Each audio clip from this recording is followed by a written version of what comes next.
안녕하세요. 저는 올해로 67살이 된 할머니입니다. 지금까지는 말만 할머니였는데 다음 달이면 예쁜 손녀가 태어나 정말로 할머니가 된답니다. 그날을 손꼽아 기다리고 있어요. 여기에 올라오는 기가 막힌 사연들 볼 때마다 참 사람 사는 세상에는 별일이 다 있다 싶었습니다. 그래도 그런 별난 사연들에 울고 웃다 보면 제가 겪은 모진 세월의 상처도 조금씩 아무는 것 같더군요. 여기 사연을 보내는 사람들은 다 젊고 똑똑한 사람들 같아서 내 이야기를 보낼 생각은 전혀 못했는데 얼마 전에 딸이 엄마 이야기도 한번 보내보라고 용기를 주었어요. 며칠 동안 책상에 앉아서 제 이야기를 썼다 지웠다 하는 동안 혼자 많이도 울었습니다. 지난 세월에 대한 회한도 들었지만 지금 제가 누리고 있는 이 시간이 너무 감사하고 행복한 마음이 더 컸어요. 치유의 눈물이었죠. 저는 지금 미국 뉴저지에 살고 있답니다. 여기서 살게 된 지는 이제 5년쯤 되었어요. 35년 동안의 결혼 생활을 마무리하고 그러니까 요즘 사람들 말로 황혼 이혼을 하고 딸이 공부하고 있는 미국으로 오게 되었어요. 늙은하게 말도 안 통하는 새로운 나라에 적응하는 것이 쉽지만은 않았지만 똑똑하고 착한 딸이 늘 곁에 있어주니 든든하고요. 이곳 한인 커뮤니티가 잘 되어 있어서 좋은 분들이 많이 도와주시고 있어요. 시니어 스쿨에서 영어도 배우고 교회에서 함께 봉사도 하면서 살아가고 있답니다. 이 세상에서 자기 아들만 제일 소중한 까다로운 시어머니, 자기 엄마 말에는 꼼짝도 못하는 꼬장꼬장한 남편과 함께 살았던 35년은 매일매일 마음이 지옥 같았어요. 그런데 사람이 지옥에서 살다 보면 그곳이 지옥인 줄 모르는 법이거든요. 그냥 원래 사는 게 그런 것이라니 하고 꾸역꾸역 살아왔죠. 그러다가 용감하게 그 지옥문을 박차고 나오기까지는 정말 우여곡절이 많았답니다. 그 덕분에 지금은 너무나도 멋진 세상에서 홀가분하고 행복하게 살고 있죠. 70년 가까이 살아온 제 인생에서 가장 잘한 일을 꼽으라면 단연 우리 딸을 낳은 일이라고 할 거예요. 그리고 두 번째로 잘한 일을 대라고 하면 저는 주저없이 35년 만에 이혼한 것을 꼽습니다. 이혼한 것이 뭐가 자랑이라고 떠드느냐고 흉보실 분들도 있겠지만 저는 누가 뭐라 해도 이혼한 것이 너무나도 자랑스럽고 기뻐요. 제가 왜 그렇게 생각하는지 여러분 한번 들어봐 주시겠어요? 저의 먼 친척의 소개로 27살에 5살 많은 남편과 결혼했어요. 남편은 초등학교 선생님으로 봉직하다 교장으로 정년 퇴직했어요. 남편은 정근을 다니면서 사택에서 혼자 지낼 때도 있었지만 저는 결혼하고 나서 시댁에 들어가 줄곧 시부모와 함께 살았어요. 시골이긴 했지만 그래도 그 동네에서 유지소리 듣는 집안이었어요. 조상에게 받은 땅이 많아서 다른 집에 붙여준 논밭도 있었고 읍내에 작은 상가도 몇 개 가지고 있었어요. 그래봤자 시골이라 서울 부자들에 비하면 아무것도 아니겠지만 우리 식구들 먹고 사는 데는 충분했어요. 가족들을 먼저 좀 소개해야겠네요. 남편은 그 집안의 귀한 독자였어요. 저희 시아버지도 독자였으니 2대 독자가 되겠네요. 이 집이 워낙 손이 귀한 집안이라고 동네 어른들이 말씀해 주시더라고요. 남편은 저에게도 선생처럼 굴었어요. 저한테 늘 권위적이었고 사소한 것까지 사사건건 꼬장꼬장하게 잔소리를 해댔어요. 아니 이 사람아, 난닝구를 이렇게 납작하게 동겨놓지 말고 한번 요울에 접어서 돌돌 말아놓으라고 몇 번을 말하나, 응? 이렇게 해놓으면 난닝구 가운데에 주름이 잡힌다니까. 옷 안에다가 있는 속옷인데 주름 조금 치면 어때서 그래요? 서랍이 작아 그렇죠. 납작하게 개야 자리를 덜 차지하니까요. 무슨 여자가 남편 말에 한 번도 알겠어요 하는 법이 없나? 어디서 매번 말대꾸야 말대꾸가. 남편이 그렇게 하라면 네 하고 그냥 그렇게 해. 속옷 하나도 자기가 원하는 방식대로 개어놓으라 하고 계란 후라이 하나를 해와도 노른자가 너무 익어도 안 되고 그렇다고 안 익어도 안 되었어요.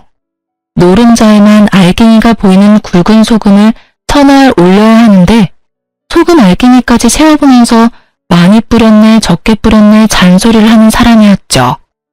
이런 남편의 꼬장꼬장한 성격은 딱 자기 어머니를 닮았어요. 시어머니는 90세가 다 되어가도록 허리 하나 굽지 않고 머리카락 하늘 흐트러지지 않은 차림을 했어요. 바늘로 찔러도 피 한 방울 안 나올 것 같았죠. 또 옛날 분이어서 어쩔 수 없다고는 하지만 아들에 대한 애착이 어마어마했고 남아 선호 사상도 강했어요. 이것 때문에 저와 제 딸이 겪은 수모는 이루 다 말할 수가 없죠. 제가 시집을 온 이후로 시어머니는 모든 집안일을 저에게 맡기고 본인은 전혀 하지 않았어요. 대신 항상 방문을 활짝 열고 방 안에 앉아서 제가 일하는 것을 매의 눈으로 감시했죠. 끊임없이 잔소리를 퍼부으면서요. 저도 우리 집에서 장녀로 커서 어렸을 때부터 집안일을 해왔기 때문에 집안일이 그렇게 서툴지는 않았어요. 그런데 시어머니는 아주 사소한 일도 자기가 원하는 방식으로 하라고 요구했어요. 그게 훨씬 더디고 불편한 방법이더라도요. 지금 생각해보면 시어머니는 제 모든 게 못마땅했던 것 같아요. 자기 아들이 너무 아까워서 그랬겠죠. 남편은 월급을 받아오면 전부 시어머니를 드렸어요. 그럼 시어머니가 거기서 쌀이나 연탄 같은 큰 살림을 계산하고 장볼 돈만 빠듯하게 저에게 주셨어요. 넉넉히 주는 것도 아니면서 늘 헤프게 쓴다고 야단을 했죠. 남편과 시어머니는 근검절약에는 아주 도같은 사람들이라 휴지 한 장 허투루 쓰는 법이 없었어요. 너 일로 와봐라. 이 휴지 이로 많이 둘둘 말아 쓴 거 이건 네 짓이다. 우리 집에는 이렇게 낭비하고 사치하는 사람이 없다. 똥 싸고는 딱 3칸만 쓰는 거다. 이런 작은 것부터 이리 해프니까는 자꾸 생활비가 빵꾸 나는 기다. 네네, 어머니 알겠어요. 왜 화장실 쓰레기통까지 들고 나와 그러셔요. 아, 남자스럽게. 우리 딸 키울 때 다들 종이 기저귀 쓰던 시절이었는데요. 저는 종이 기저귀는 한 장도 써보질 못했어요. 그저 손에 부르트도록 천 기저귀를 빨아서 써야 했어요. 아이가 크는 동안 학교에서 쓰는 연필 한 자루도 당신 새끼손가락보다 작아지기 전에는 새 것을 내주지 않았어요. 그렇게까지 어려운 시절도 아니고 그렇게까지 어려운 집도 아니었는데 말이죠. 시아버지가 돌아가신 이후로 집안의 모든 일은 시어머니와 남편 둘이서 결정했어요. 물론 시아버지가 계실 때도 제 의견을 물은 적은 없었지만요. 그 시절을 돌아보니 저는 그냥 그 집에서 밥 해주고 빨래하는 식모였던 것 같네요. 그래도 시아버지는 한 번씩 생각나요.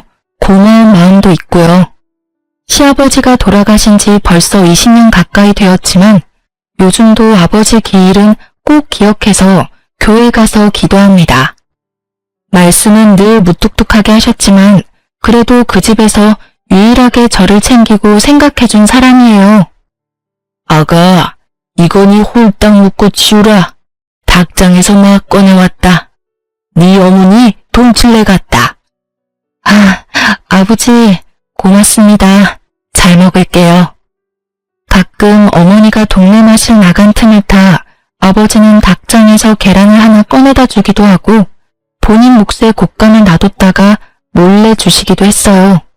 물론 고맙다는 제 인사는 듣지도 않고 휙 돌아서 나가버리시곤 했지만 저는 그래도 늘 따뜻한 마음이 느껴졌답니다. 시아버지는 폐암으로 일찍 돌아가셨어요. 담배는 많이 태우셨지만서도 감기 한 번 안 걸릴 정도로 건강하셨는데 어느 날 갑자기 친구분들과 약주를 드시다가 그 자리에서 쓰러지셨어요. 병원으로 옮겼더니 폐암 4기라더군요. 병원에서는 수술해도 좀 어려울 것 같다고 하면서 길어야 3개월을 이야기했어요. 아버지는 수술은 안 하고 싶다면서 대신 병원에서 너무 고통스럽지 않게 갈 수 있게만 도와달라 하셨어요. 그렇게 아버지는 병원에 입원하게 되었는데 시어머니는 자기는 환자 수발 못한다며 병원에 오질 않았어요. 제가 병원에서 먹고 자고 하면서 시아버지의 마지막 수발을 들었죠. 아버지는 그래도 거의 6개월을 버티다 돌아가셨어요. 아버지가 돌아가시기 며칠 전에 저를 힘겹게 부르셨어요. 저에게 통장과 도장을 하나 주시더라고요. 예금 통장이었는데 그 날짜로 3천만 원이 좀 넘는 돈이 되어 있더라고요. 지금도 적은 돈은 아니지만 그때는 더 큰 돈으로 느껴졌죠. 아가, 이거 찾아서 네가 넣어둬라. 이거 만기 날까지는 어떻게든 내 살아있고 싶었다. 아니 아버지, 이게 뭐예요? 네가 이 고약한 집에 와서 고생이 많았다. 이거는 네 남편한테도 시어머니한테도 말하지 말고 지원이한테도 쓰지 말고 잘 놔둬. 잘 두었다가 꼭 필요할 때 너한테 써. 아버지, 저 이렇게 많은 돈 필요 없어요. 돈 필요 없는 사람이 어딨나? 늙으면 돈 쓸 일이 있다. 아버지, 저 이거 못 받아요. 이걸 제가 어떻게 받아요? 내 마지막 지켜준 거 고맙다. 이제 너 더 고생 안 하게 내 얼른 죽을게. 아버지, 그런 말 마세요. 얼른 나와서 집에 같이 가셔야죠. 아버지 없으면 내가 누구한테 계란을 얻어먹어요. 그 자리에서 펑펑 울었어요. 그날 너무 울어서 그런가 정작 시아버지 돌아가신 날은 눈물도 안 나오더라고요. 며칠 뒤에 시아버지는 거짓말처럼 돌아가셨어요. 저는 시아버지 말대로 그 돈은 아무한테도 말하지 않았고 은행에 넣어두고 없는 돈인 것처럼 잊어버리고 살았어요. 그래도 그 돈 덕분에 정말 마음 한구석이 든든하더라고요. 시아버지는 그렇게 살아계실 때도 유일하게 저에게 따뜻하신 분이셨고 돌아가셔도 저를 든든하게 해주셨어요. 친정 아버지가 일찍 돌아가셔서 저도 아버지 정을 모르고 살았거든요. 그래서 저에게는 시아버지가 주신 그 무뚝뚝한 사랑이 참 귀하고 고맙습니다. 마지막으로 이제 우리 딸 이야기를 해야겠네요. 딸 이야기를 하려니까 눈물부터 나네요. 우리 딸도 참 마음고생을 많이 했어요. 제가 막 결혼을 해서 시집에 들어왔는데 시어머니가 저를 앉혀놓고 이야기하더라고요. 남자에게 군 식구가 생기면 그 식구들 먹여 살리느라 등골이 빠지는 법이다. 애 주렁주렁 낳아서 우리 귀한 아들 고생시키지 말고 딱 아들 하나만 낳아. 더 낳을 생각일랑 하지 말고. 아들을 낳으면 좋겠지만 만약에 딸이 나오면 어떡해요, 어머니? 저는 정말 궁금해서 물어봤어요. 어떻게 아들만 골라 낳을 수가 있나 싶어서요. 그게 제 마음대로 되는 게 아니잖아요. 부정타기 재수없는 소리. 그냥 잔말 말고 아들 하나만 낳아서 키우라니까. 시어머니는 소리를 버럭 질렀어요. 아들을 골라 낳을 수 있는 것도 아니고 어떻게 딸을 낳는 것이 재수가 없는 일인가 싶었지만 시어머니가 버럭대는 통에 그 자리에서는 아무 말도 못했죠. 안타깝게도 임신이 바로 되지는 않았어요. 유산도 2번 했고요. 그때마다 시어머니는 몸을 함부로 했느니 어쨌느니 별 이상한 소리를 하면서 저를 비난했어요. 나중에 동네 어른들이 이 집은 워낙 손이 귀하다면서 시가 안 좋다는 소리를 슬쩍 전해주더라고요. 그래도 그때는 모든 게 제 탓인 것만 같았어요. 늘 주눅이 들어있었죠. 그러다가 결혼 4년 만에 어렵게 생긴 아이가 우리 딸이에요. 제가 그때 31살이었는데 그때는 그 나이가 엄청 노산이었죠. 그게 어떻게 하는 건지는 잘 모르겠지만 어쨌든 아들 하나만 낳아 잘 키우라고 했는데 어렵게 임신해서 겨우 딸을 낳았으니 시어머니가 저희를 곱게 볼 리가 없었죠. 아직 꽃샘추위가 남아있는 때였는데 산모방에 연탄 들어가는 것도 아깝다고 타박했어요. 그나마 그 연탄불도 몸을 푼 제가 나와서 직접 갈아야 했어요. 우리 아기는 시어머니가 한 번도 안아준 적이 없었어요.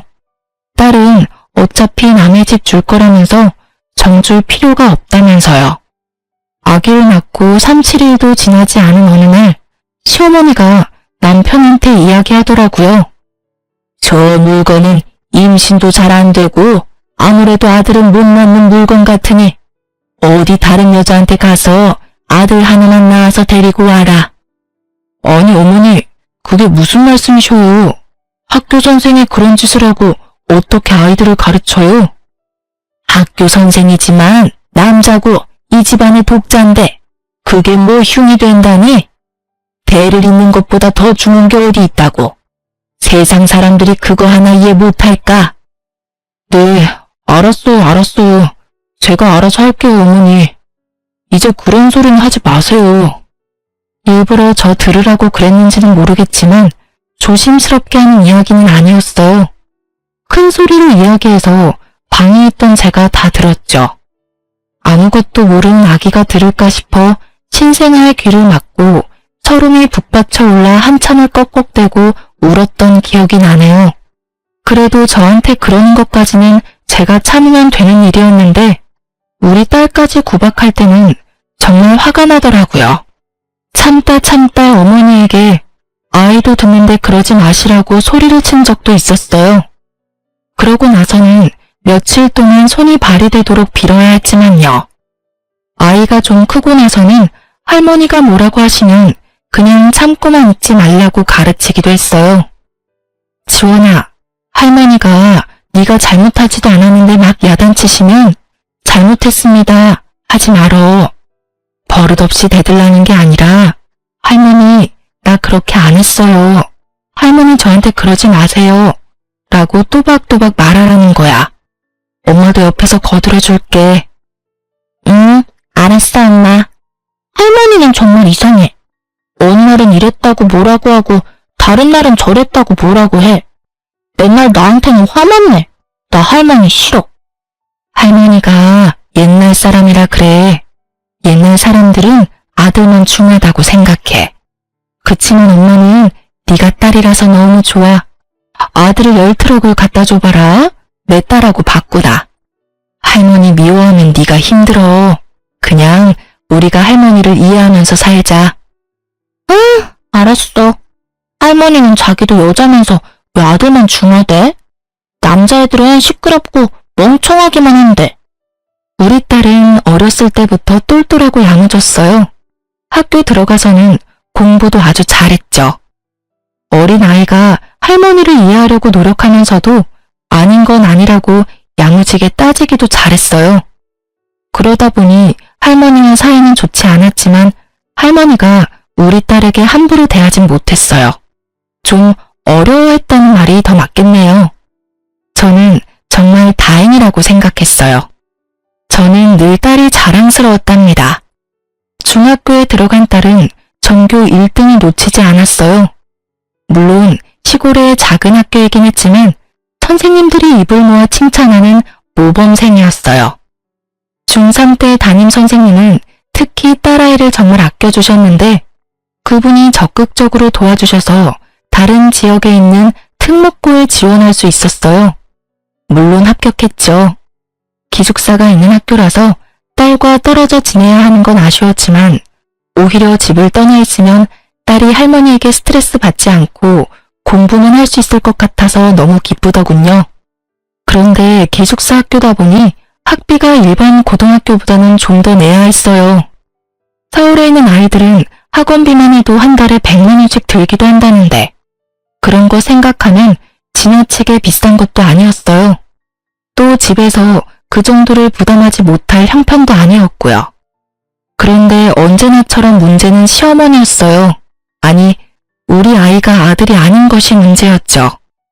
그깟 개집에 공부하는데 대학도 아니고 고등학교 다니면서 무슨 월사금을 그렇게나 많이 내느냐 말이다. 요즘에는 대학을 나와야 시집도 잘 가는 법이니 내가 대학은 얼마가 들어도 보내준다 이 말이다. 그런데 고등학교를 무슨 한 달에 100만 원 돈을 내면서 다닌단 말이고 아들도 아니고 딸내미 공부시킨다고 이렇게 돈을 들이란 말이냐? 이게 3년이면 도대체 돈이 얼마고? 어머니, 그 학교가 아무나 가는 학교가 아니에요. 지원이가 똑똑해서 간 거예요. 그러니까 왜 남들은 멀쩡히 그냥 가는 학교를 계집애가 뭐 할 일 있다고 그 유난을 떨어야 한단 말이고요. 요즘은 여자아이들도 공부를 많이 해요. 여자도 장관도 하고 회장도 하는 세상이잖아요. 여자는 시집 잘 가서 애 낳고 키우는 게 가장 좋은 팔자다. 여자가 밖으로 돌면 팔자가 드세지는 법이다. 시집 가서 남편 잘 섬기고 떡두꺼비 같은 아들 낳아 잘 키우는 게 여자에게 최고의 입신양명이다. 계집애가 그 돈 들여 공부를 해서 뭐 한단 말이고. 자고로 여자가 너무 먹물을 많이 먹으면 그 집안이 시끄러운 법이다. 남편은 자기도 선생님이고 그 학교가 좋다는 것을 잘 알고 있으면서도 이번에도 자기 엄마 말에는 꼼짝도 못했어요. 제 의견이요? 당연히 저에게는 묻지도 않았죠. 제가 아이를 그 학교에 보내고 싶다고 아무리 이야기해도 남편도 시어머니도 들은 척도 안 했어요. 제가 어머니에게 무릎 꿇고 사정도 해보았지만 눈 하나 깜짝하지 않더라고요. 아버님이 주신 돈으로 제가 보낼까 고민도 해봤지만 그렇게 하면 집안에 분란이 일어날 게 불보듯 뻔하더라고요. 그 돈이 어디서 났느냐서부터 따지기 시작해서 제가 집안 돈을 빼돌렸다고 몰아갈 것 같기도 하고요. 그런 분란이 무서워서 아이에게 그 학교를 못 간다는 말을 하는 심정은 말로 할 수가 없어요. 제가 너무 못나서 차라리 죽고 싶었으니까요. 아이를 붙들고 미안하다고 하면서 엉엉 울었어요. 아이는 오히려 덤덤하게 저를 위로하더라고요. 엄마, 나 정말 괜찮아. 걱정하지 마. 내가 가만히 생각해보니까 오히려 여기서 학교 다니는 게 내신 성적에 더 유리할 것 같아. 고등학교가 중요한 게 아니라 대학 가는 게 더 중요한 거잖아. 나 그냥 여기서 학교 다닐래. 지원아, 너는 이 집을 꼭 떠나야 해. 이 집에서 벗어나야 네가 마음껏 날개를 펼치고 살 수 있어. 그래, 고등학교는 어쩔 수 없게 되었지만 대학은 꼭 서울에 있는 좋은 대학을 가자. 너 하고 싶은 공부 있으면 멀리 유학도 가. 엄마가 어떻게든 너 하고 싶은 것 하면서 살 수 있게 도와줄게. 응, 엄마, 나 자신 있어. 서울대도 가고 유학도 갈 거야. 나중에 엄마랑 나랑 우리 둘이만 같이 살자. 내가 성공해서 엄마도 여기서 벗어나게 해줄게. 저는 그 일을 계기로 돈을 벌어야겠다고 마음먹었어요. 제가 경제적 능력이 없으면 결국 제 딸을 지켜줄 수가 없겠더라고요.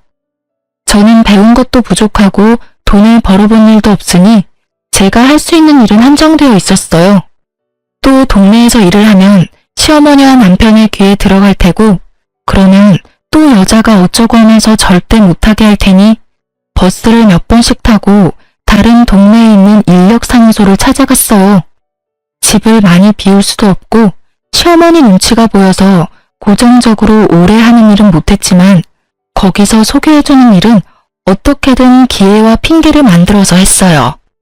서너 시간 남의 집 청소도 하고 아이들 학원차 태워주는 일도 하고 바쁜 식당에서 설거지도 했어요.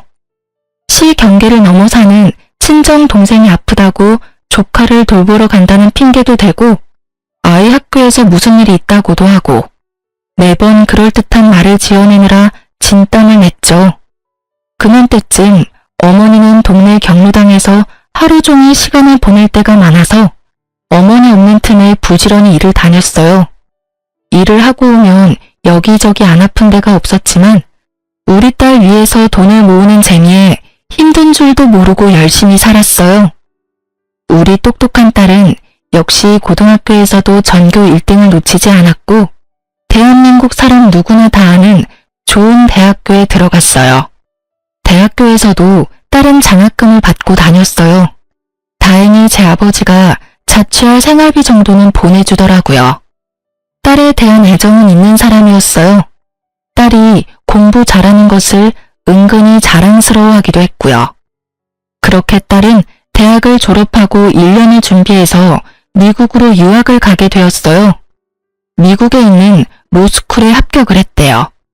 아는 사람 하나 없는 그 먼 데다가 딸을 보내는 마음이 꼭 내 심장 한 구석을 떼어내는 것 같았지만 우리 딸이 이 집으로부터 더 멀어진다는 사실에는 또 얼마나 안심이 되고 기분이 좋았는지 몰라요. 그런데 이번에는 시어머니는 물론 남편까지 딸의 유학을 반대하고 나섰죠. 여자애가 위험하게 어딜 혼자 그 먼 데를 가겠다는 거냐? 아는 사람 하나 없는 곳을. 너희 할머니도 노발대발 하신다. 너 절대 못 가게 하라고 난리시라고. 아빠, 저는 성인이에요. 아빠나 할머니의 허락이 필요한 나이가 아니라고요. 다른 사람들은 가고 싶어도 못 가는 학교예요. 제가 노력해서 제 힘으로 가게 되었어요. 제발 더 이상 제 앞길 막지 마세요. 너 유학 가려면 호적 파가지고 가라. 그럼 너는 이제 더 이상 내 딸 아니다. 호적은 아빠가 파주세요. 여자라는 이유로 지금까지 제 앞길 가로막은 그 호적을 알아서 빼주신다면 저는 너무 감사하죠. 그렇게 딸은 유학을 떠났어요. 저는 눈치가 보여서 공항에도 나가보지 못했어요. 물론 다 큰 아이고 똑똑한 아이지만 혼자서 그 먼 데를 떠났다고 생각하니 어찌나 먹먹한지 그날 하루 종일 하늘만 보면서 눈물을 훔쳤네요. 그래도 아이가 떠나는 날 제가 그동안 차곡차곡 모았던 돈을 딸에게 보내줬어요. 딸은 안 받는다고 난리였지만 저에게는 그렇게 할 수 있는 것이 너무나 행복했어요. 많지 않은 돈이지만 그래도 공부하는 동안 생활비에는 보탬이 될 것 같았어요. 우리 딸에게 처음으로 엄마 노릇을 제대로 한 것 같더라고요. 미국에 간 딸은 제 아빠와는 정말 연락을 하지 않았지만 저와는 매일 인터넷 통화도 자주 했어요. 그러던 어느 날 목욕탕에서 세신을 해주신 아주머니가 저에게 오른쪽 가슴에 뭐가 만져진다고 병원 한번 가보라는 거예요. 자기 언니가 그랬다면서요. 그러고 보니 제가 만져봐도 덩어리 같은 것이 잡히더라고요. 아무리 만져봐도 느낌이 좀 이상했어요. 딸과 이야기를 나누다가 이 이야기를 했더니 마침 딸이 얼마 후에 방학이라 한국에 오겠다면서 이참에 건강검진을 같이 해보자고 예약을 해주었어요. 유방암 3기였어요. 암의 크기가 크다고 당장 수술을 받으라 하더라고요. 이럴 경우 5년 이상의 생존율이 40%밖에 안 된다면서요. 당장 수술 날짜를 잡고 일단 집으로 내려와서 남편과 시어머니에게 이 사실을 알렸어요. 남편은 좀 놀란 얼굴로 말이 없었는데 시어머니는 대뜸 수술하지 말라는 소리부터 하더라고요. 유방암이면 유방을 잘라내는 거 아니냐? 아이고, 이제 하다하다 내 아들이 한쪽 유방이 없는 여자랑 살라는 소리냐? 곧 쓸데없이 수술할 거 없다. 암 수술이면 돈도 한두 푼 드는 것도 아니고 저 우리 옆 동네 산에 암 걸려서 요양 온 사람 있는데 여 와서 3년 동안 공기 좋은 데 있으면서 누룩나무 껍질 차 다려 먹었더니 암이 싹 다 났다더라. 너도 여기서 누룩나무 껍질 다려 먹고 요양하면 다 나을 건데 무슨 가슴 잘라내는 수술을 한다니? 어머니, 제가 일단 같이 병원에 갔다 와 볼게요. 진짜 수술을 해야 하는 건지 어쩐 건지 제가 잘 알아보고 올게요. 시어머니의 그 말에 없던 정도 뚝 떨어졌어요. 그래도 반평생을 함께 살아오면서 식구들 밥해 먹이고 빨래해준 공이 있는데 고작 하는 소리가 유방 없는 여자랑 사는 아들이 불쌍하니 누룩나무 껍질이나 다려 먹으라뇨. 기가 차서 말도 안 나오더라고요. 입원하는 날 병원에 따라온 남편은 무슨 검사를 왜 하는지 하나하나 따지고 물었어요. 검사하는 데마다 쫓아다니면서 간호사 선생님을 괴롭히더라고요. 제가 걱정되어서 묻는 게 아니라 괜히 쓸데없는 검사를 해서 돈 나가는 건 아닌지를 걱정하는 것 같았어요. 자기 마음대로 병실도 제일 싼 거로 한다고 하고 입원도 하루라도 적게 하게 하려고 억지를 부리기도 하고 수술 후에 수술 부위 고통을 줄여주는 진통제를 돈을 내고 선택할 수 있다고 하니 제가 원래 참는데 도살하면서 하지 말라 하더라고요. 저한테는 묻지도 않고요. 화가 치밀어 올랐어요. 아무리 천하제일의 짠돌이라지만 평생 자기 집에서 밥하고 빨래하고 자기 수발, 시어머니 수발에 시아버지 병수발까지 닫은 내가 아프다는데 쫓아다니면서 계산기를 두드리고 있는 모습이 정말 꼴보기 싫었어요. 할 수만 있다면 종이짝처럼 구겨서 박박 찢어버리고 싶더라고요. 나 돈 있어요. 뭐라고? 내 수술할 돈 있으니 쫓아다니면서 이렇게 계산기 두드리지 않아도 된다고요. 아니, 당신이 돈이 어디서 나? 그리고 그걸 왜 이제 이야기하는 거야? 괜히 머리만 아팠네. 뭐, 돈이 어디서 났는데? 아니, 그보다 얼마나 있는데? 집으로 가세요. 그리고 이제 병원에 오지 마세요. 내 수술도 내가 알아서 하고 죽어도 혼자 죽을랍니다. 그깟 유병함으로 요즘 안 죽어. 당신 죽으면 우리 어머니는 누가 돌봐? 절대 죽으면 안 되지. 그나저나 돈이 얼마나 있는데? 내가 죽으면 자기 어머니를 돌볼 사람이 없다는 말에 저도 우리 시아버지처럼 수술 받지 말고 그냥 죽어버릴까도 잠깐 생각했어요. 더는 그 집에서 살고 싶지가 않더라고요. 내가 이 집에서 떠나려면 죽는 방법밖에 없다고 생각했어요. 그런데 그 말을 듣고 있던 딸이 미친 사람처럼 제 아빠에게 화를 내더라고요. 아빠한테는 지금 엄마가 살아야 하는 이유가 고작 할머니를 돌보기 위해서예요? 세상에, 아빠가 그러고도 살았니요? 엄마가 지금까지 어떻게 살았는데, 할아버지 병수발도 엄마가 다 했는데, 엄마가 아니라는데 고작 나와서 할머니를 돌보라는 소리를 해요? 아니, 너 왜 소리를 지르고 그러냐? 아빠와 할머니는 사람이 아니에요. 양심도 없고 염치도 없어요. 사람의 탈을 쓴 악마라고요. 엄마 말대로 그냥 집에 가세요. 가서 병원에 다시는 얼씬대지 마세요. 엄마는 내가 돌봐요. 아빠 얼굴 보면 엄마가 더 아플 것 같아요. 병원에 그림자라도 나타나면 나 가만히 있지 않을 거예요.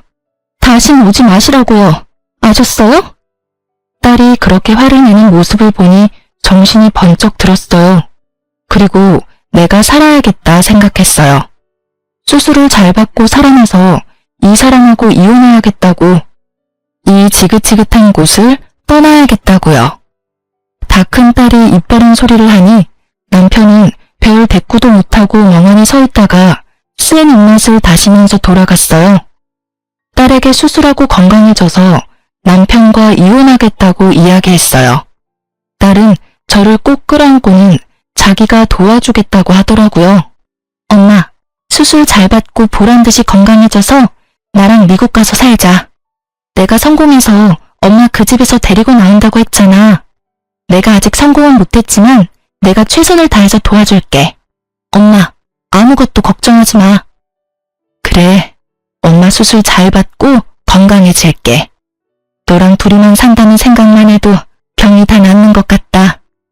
그렇게 서로 부둥켜 안고 한참을 울었네요. 다행히 수술은 성공적이었어요. 암의 크기가 커서 걱정했는데 천만다행으로 전이가 많이 된 상태는 아니었다고 하더라고요. 퇴원은 할 수 있었지만 방사선 치료를 위해 자주 통원을 해야 했고, 치료 기간 동안은 가족들과도 격리되어 있는 것이 좋다는 핑계로 병원 근처에 작은 오피스텔을 얻었어요. 건강해지겠다는 일념으로 열심히 치료에 참여했죠. 잘 넘어가지 않는 밥도 무르게 익히고 잘게 잘라서 어떻게든 억지로라도 넘겼고, 집에서라도 몸을 잡고 움직이려고 노력했어요. 의사 선생님이 시키는 건 뭐든지 철저히 따랐어요. 딸이 인터넷으로 좋다는 것들을 찾아서 정리해주면 그것도 열심히 찾아서 먹고 그대로 실천했어요. 저는 꼭 건강을 회복하고 살아야 했으니까요. 드디어 병원에서 예후가 좋을 것 같다는 이야기를 들었어요. 5년 동안 재발이 되지 않아야 완치가 되는 거지만 제 몸속에 이제 암세포는 남아있지 않다더라고요. 그때부터 본격적으로 이혼을 준비했습니다. 딸은 저를 돕겠다고 학교를 휴학하고 한국에 들어왔어요. 지원아, 미안하다. 엄마 때문에 하던 공부도 중단하고. 엄마가 너한테는 늘 짐이 되는구나. 엄마, 무슨 소리야. 내가 왜 거기까지 가서 법을 공부하는데? 딸이라고 자꾸 주저앉히는 집이라서 어쩔 수 없이 다른 나라까지 갔지만 결국 엄마 도와주고 싶어서 법을 선택한 거야. 엄마가 이혼하는 게 내 꿈이었다고. 학교는 잠시 쉬는 거야. 나 다시 공부할 때는 엄마가 옆에 있어줄 거잖아. 그치? 그래, 엄마가 옆에 있어줄게. 맨날 맛있는 밥 해주면서 네 옆에 있을게. 와, 말만 들어도 살찌는 것 같아. 너무 많이 찌면 큰일인데? 우리가 둘이서만 사는 미래를 그려보는 일이 너무나도 행복했어요. 이혼은 딸과 함께 준비했어요. 딸과 함께 여러 군데 변호사 사무소를 다니면서 상담을 받았고 그 중에서 가장 우리를 잘 이해하고 편안하게 해주는 믿음직한 변호사를 선임했어요. 일단 변호사를 선임하고 나니 착착 진행이 되더라고요. 집에 사람이 없을 만한 시간에 가서 제 짐을 정리했어요. 35년을 살았지만 제 짐이랄 것이 별로 없더라고요. 딸이 사준 고운 옷 몇 벌과 딸 어렸을 때 사진들과 기록들, 통장과 도장 같은 것들 몇 가지를 제외하고는 다 미련이 없었어요. 그렇게 단출한 짐을 챙겨서 나오는데 동네 경로당에 있을 거라 생각했던 시어머니와 길에서 딱 마주쳤어요. 저는 갑자기 심장이 내려앉는 줄 알았죠. 그런데 어머니가 좀 이상하더라고요. 왜 날 그렇게 쳐다보시오? 이 동네 사람인가? 아, 네. 아니, 그러니까. 에이, 별 정신없는 사람 다 보겠네. 누구냐고 묻는데 왜 말을 못해? 그때 이웃에 사는 아주머니가 나타나 제 손을 끌고 가면서 말했어요. 아이고, 우리 집에 온 손님이네. 어르신, 어디 가시는 길이에요? 경로당에 있지 왜 돌아다니셔? 아들이 또 찾느라 고생하겠네. 얼른 경로당에 가 계셔요. 네? 경로당 가는 길이요. 경로당 가는 길이 맞는데 왜 안 나오나 그래? 아주머니는 저를 자기 집으로 데리고 들어갔어요. 암에 걸렸다는 이야기를 듣고 걱정했다고 하시며 제 손을 쓸어주셨어요. 저보다 10살 많은 친정 언니 같은 분이었는데 제가 형님 하면서 잘 따랐어요. 저는 그간에 있었던 일들을 이야기하며 형님 앞에서 펑펑 울었답니다. 형님도 제 손을 잡고 눈물을 흘리셨어요. 그래, 지원 엄마야. 잘 생각했다. 아까 어머니 이상한 거 봤지? 검사 결과 치매란다. 치매요? 아니, 언제부터, 어쩌다가요? 뭐, 한 달 남짓 되었을까? 할매가 집을 못 찾고 헤매고 다니는 걸 동네 사람이 데리고 온 적이 있는데 또 얼마 안 가서 경찰서에서 연락이 오고 그랬거든. 동네 보건소에서 읍내 병원으로 가보라 해서 지원 아빠가 데리고 갔나 보대. 아직은 초기지만 치매가 진행되고 있단다. 아직 초기라는데 그래도 저를 못 알아보시네요? 저러다 또 멀쩡해지기도 하는갑더라. 또 어느 날은 멀쩡하게 알아보고 정정해. 그러다 한 번씩 또 이상하고. 순간 조금 흔들렸어요. 이런 노모를 두고 제가 이혼을 한다는 게 잘못된 일인 것 같고 죄책감도 들더라고요. 그런데 그런 눈빛을 읽었는지 동네 형님이 앉아있는 제 다리를 철썩 때리더라고요. 지원 엄마야, 너 정신 차려라. 지금까지 저 집에서 그 고생을 하고 또 치매 노인까지 수발 들으려고? 네 목숨 걸고 결심한 거라면서 뭘 고민하고 있어. 아이고, 내가 괜히 붙잡았네. 이제 가, 빨리 가. 멀리 도망가서 나라고 행복하게 살아. 형님의 그 말이 너무 고마워서 저는 또 눈물 콧물을 다 빼고 울었죠. 얼굴 다시 못 보는 거야 좀 서운하지만은 지연 엄마가 무슨 고생을 하면서 살았는지 이 동네 사람들은 다 안다. 말을 못해서 그렇지 네가 너무 안쓰럽고 아깝다고 다들 마음 아파했다. 그러니까 이제라도 도망가서 잘 살아. 네가 잘 살면 내 마음도 좋다. 형님, 고마워요. 제가 연락할게요. 그동안도 너무너무 고마웠어요. 저는 그 길로 집을 나와서 변호사를 대리인으로 세우고 이혼을 진행했어요. 제 연락처도 바꾸고 서류에는 변호사 연락처만 알려주었죠. 딸도 마찬가지로 연락처를 바꾸었고요. 변호사를 통해 남편이 변호사 사무실로 찾아와서 저를 내놓으라고 난리를 쳐서 경찰이 왔었다는 이야기를 전해 들었어요. 이혼 과정은 말처럼 쉽지만은 않았어요.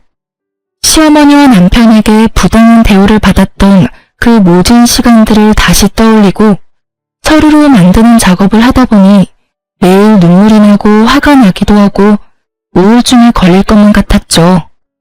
제가 일하면서 모았던 예적금 내용도 증거로 제출하고 시아버지 병수발 드는 동안 무료한 시간을 보내느라 써두었던 병상일지도 아주 귀한 자료가 되었어요.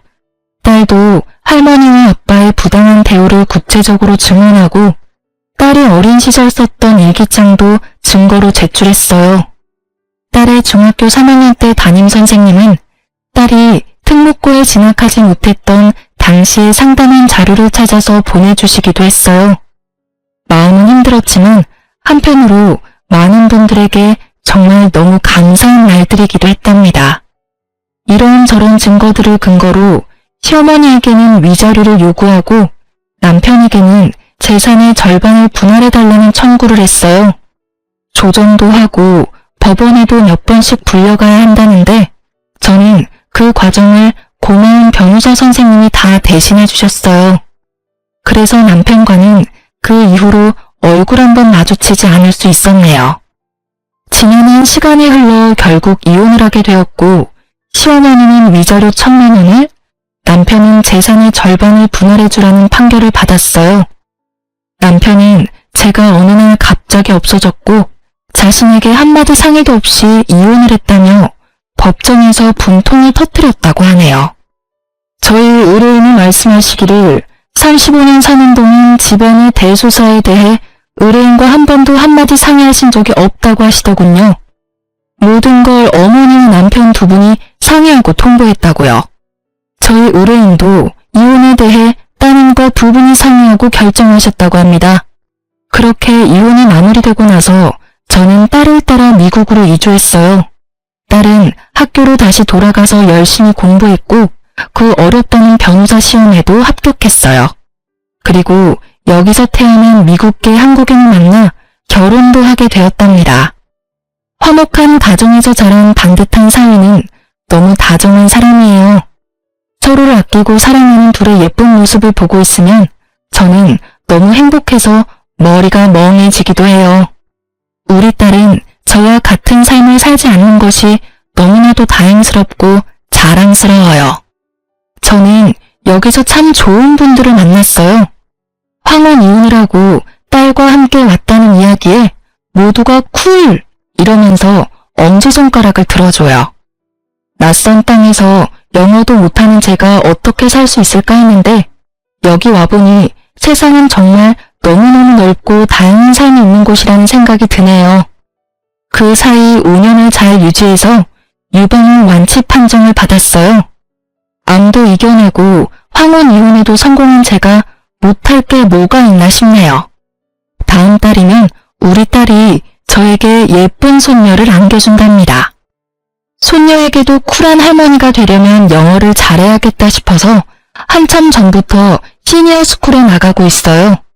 학생 때도 못한 공부를 늙어서 하려니까 눈도 아프고 머리도 아프지만 이렇게 공부할 수 있는 것도 정말 꿈만 같은 일이에요.